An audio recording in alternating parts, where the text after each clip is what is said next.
Fala galera, vamos embora. Vou dar o bom dia, não, boa tarde, boa noite agora não, porque eu não sei em que momento vocês estão. Mas vamos lá. É o seguinte, na vídeo anterior mostrei para vocês aí sobre variáveis parte 1. Agora vamos chegar em variáveis parte 2 e vou mostrar para vocês por que a gente precisa de uma segunda parte para essa questão de variáveis, tá?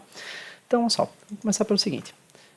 Vou declarar aqui uma variável, tá? E eu não expliquei para vocês a questão das regras de nomeação para vocês, tá? Então vamos lá seguir quais são as regras de nomeação. Regra de nomeação para a linguagem JavaScript, ela utiliza Unicode. O que significa dizer isso, Unicode? Antigamente, né, no meu tempo, milhões de anos atrás, a gente quando ia declarar nome de variável, a gente só podia utilizar um tipo de encode chamado ASCII, certo? A gente utilizava uma tabela ASCII que basicamente a gente não poderia declarar uma variável, um exemplo, tá? Com cedilha, acentuação. Então a gente não poderia declarar uma variável chamada esperança, certo? Porque tem um cedilha aqui. Tá? Já em JavaScript, como ele utiliza o Unicode, ele permite mais caracteres que não eram permitidos inicialmente pelo ASCII, certo? Então, alguns, o do alemão muito colocado, nem sei como é que a gente coloca aqui, mas eu acho que é assim, isso, consegui descobrir aqui, teclado, pronto. Então, isso aqui a gente pode utilizar esse caractere para nomear variáveis. Então, a gente tem uma maior gama de caracteres que a gente pode nomear nossas variáveis. Ter esse poder não significa dizer que é legal utilizar, tá? Então, a recomendação é que a gente não utilize esses caracteres especiais para nomear as variáveis, certo? Então, uma coisa é poder, outra coisa é boa prática de programação, certo? Boa prática de programação diz que a gente não deve utilizar esses caracteres especiais. Por quê, professor? Porque é o seguinte, dependendo de onde você abrir seu arquivo, o formato do encoding que você vai salvar seu arquivo, você pode ter problemas, coleguinha. Então vamos evitar problemas e vamos trabalhar de uma maneira mais padronizada, onde aquele texto que você vai colocar ele vai ser aberto mais facilmente em qualquer editor, em qualquer sistema operacional. Então essa é a boa prática. E para iniciar, a primeira letra é diferente do resto, certo? Então a primeira letra da variável que a gente vai colocar para nomear, a gente não pode utilizar número. A gente não pode começar nomeando com número. Mas número é possível? Mas só a partir do segundo caractere, tá? Então a gente tem que começar com algum caractere, alguma letra, maiúscula ou minúscula. Já falo sobre boa prática, eu estou falando primeiro o que pode ser feito e depois eu vou colocar sobre boas práticas de nomeação, certo? Então, o que pode ser feito eu posso colocar variáveis aqui, começando aqui com letra maiúscula e alternando aqui, né? E colocar até números aqui no meio, né? Posso brincar um pouquinho aqui até com as formas de escrever aqui, certo? Mas eu não posso, lembrando, colocar número no início. Vai dar um erro aqui na minha variável, tá? Posso utilizar dos caracteres especiais, a gente vai poder iniciar com dois. A gente pode começar a iniciar com underline, que ele permite tanto no início como no meio da variável, certo? Aqui ele apareceu como se tivesse pretinho, mas não se preocupem com isso, só para testar aqui, para mostrar para vocês. Vamos imprimir aqui, console.log. Vamos executar e imprimir aqui. Funciona, tá? Então, sem problema algum, a gente também pode colocar no meio aqui e declarar nossa variável. Não funcionou. Ou sim. Vamos lá. Agora sim vai funcionar, certo? Deixa eu zerar aqui e executar. Pronto. Cabeça. Certo, então funcionou aqui, conseguimos declarar o nome da variável desse jeito também e estamos vendo as possibilidades, podemos colocar número durante o meio, podemos colocar palavras maiúsculas e minúsculas. Só uma observação é que a gente na linguagem JavaScript e em algumas outras linguagens de programação existe diferenciação entre letras maiúsculas e minúsculas, tá? O nome disso a gente se a linguagem ela vai ser case sensitive ou case insensitive. Quando a gente diz que uma linguagem é case sensitive, significa dizer que ela diferencia o que é maiúsculo de minúsculo. Quando a gente diz que uma linguagem é case insensitive, ela não vai diferenciar maiúsculo e minúsculo para o nome de variáveis, certo? Então, nesse caso, como o JavaScript é uma linguagem case sensitive, então, se a gente aqui for colocar P minúsculo e executar, ele não vai encontrar, ele vai dar aqui um reference error, certo? Dizendo que, ó, a gente não achou essa variável, não existe essa variável declarada.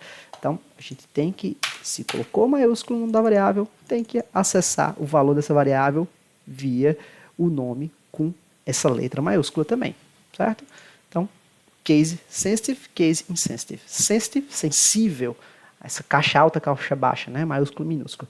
Insensível, insensitive, ele não faz diferença nisso aí. Então, linguagem JavaScript, ela é sensível a maiúsculo e minúsculo, diferencia, certo? Então, podemos aqui verificar essa questão e usar professor, que tem dois caracteres especiais que podiam ser utilizados no início. Um foi underline, o outro é cifrão, tá? Então, cifrão a gente também pode utilizar. E vocês vão ver aqui que limpar aqui, executar e funciona aqui também adequadamente. Podemos também utilizar o cifrão no meio aqui e funciona também normalmente, tá? Então, regras de nomeação com relação a o que pode ser feito, certo? Então, tem que começar com uma letra, underline ou cifrão, e os caracteres subsequentes, eles podem ter números também, além desses outros caracteres que no primeiro também pode ter. Diferencia maiúsculo e minúsculo, certo? Agora vamos para boas práticas. Tá? Quando a gente pega uma linguagem case sensitive, diferencia maiúsculo e minúsculo, existe um padrão de nomeação, certo? Que a gente vai começar a colocar o nome das variáveis com letra minúscula, certo? E não maiúscula, com letra minúscula. Então, e toda vez que a gente tiver duas palavras, a gente não pode ter espaço em branco no nome de uma variável. Então, pode colocar esperança legal. Não pode ser feito dessa forma.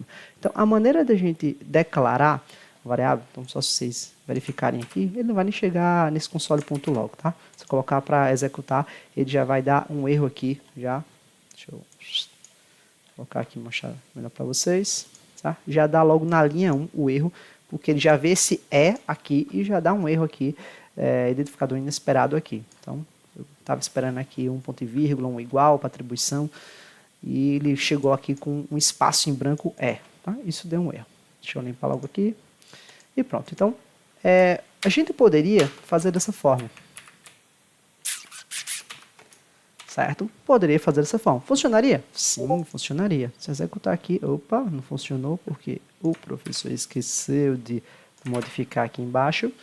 E agora sim vai funcionar. Funciona, tá? Então, isso aqui pode ser feito? Pode, tá?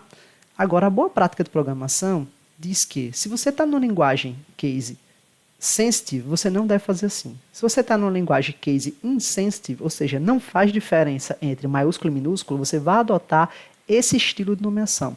Esse estilo de nomeação tem um nome, certo? A galera nomeou esse estilo de nomeação de snack case. Snack case no caso aí, relacionado à cobra, certo? Então, nomeação cobra. Então, essa nomeação cobra é feita desse jeito, de maneira rastejante aqui. Ele vai rastejando, botando um underline entre uma palavra e outra. Tá?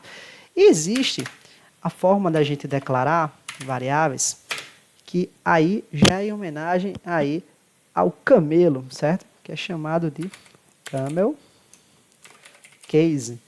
Que o camel case a gente vai declarar.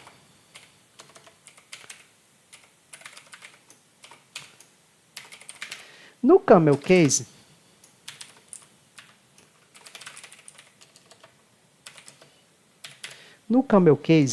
a gente, quando vai mudança, tem mais de uma palavra para representar uma variável, a gente vai diferenciar quando muda de uma palavra para outra, colocando a primeira letra da segunda palavra maiúscula, a terceira e assim por diante, né? Então, só a primeira palavra vai começar com minúsculo, isso é um padrão aí, certo? De boa prática aí, para nomeação de variáveis. E depois, toda vez que tem uma palavra nova, a gente vai começar com letra maiúscula. Então isso se chama camel case. Tem outros case? Tem alguns outros tipos de case aí que a galera coloca. Entretanto, esses dois aqui são os mais utilizados para nomeação de variáveis. Quando a gente tem uma linguagem aqui para linguagens case insensitive, certo?